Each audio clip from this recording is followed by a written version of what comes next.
Jina langu ni Judith Salvio Kapinga, ni mbunge wa vijana na naibu waziri wa nishati.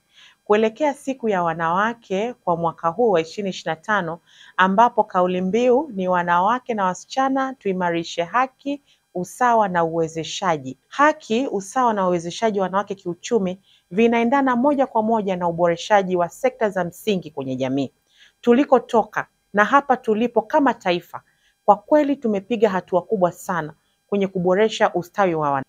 Wizara ya Nishati chini ya naibu waziri mkuu na waziri wa nishati Dr. Doto Mashaka Biteko, kwa kweli kuelekea siku hii ya mwanamke duniani, tunajivunia jitihada zinazofanyika katika taifa letu, hususan katika kulinda haki, usawa na kuwawezesha wanawake kiuchumi.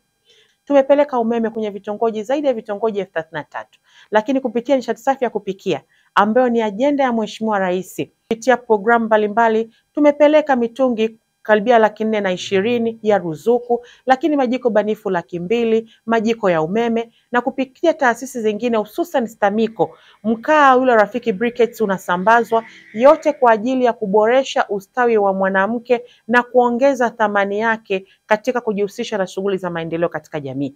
Pamoja na sekta ya nishati, leo kupitia sekta ya elimu, kupitia sera ya elimu bure, kumeongezeka idadi ya wanafunzi wa kike mashuleni.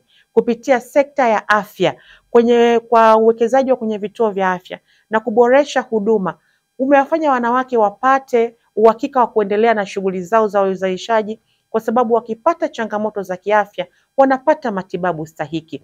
Na kwa hapa tunaendelea kumpongeza sana Mheshimiwa Rais Dr. Samia Suluhu Hassan kwa tuzo ya Goalkeepers Award ambayo imepelekea kupunguza vifo vya uzazi kwa 80% na vifo vya watoto chini ya miaka 5 kwa kila vizazi 1000.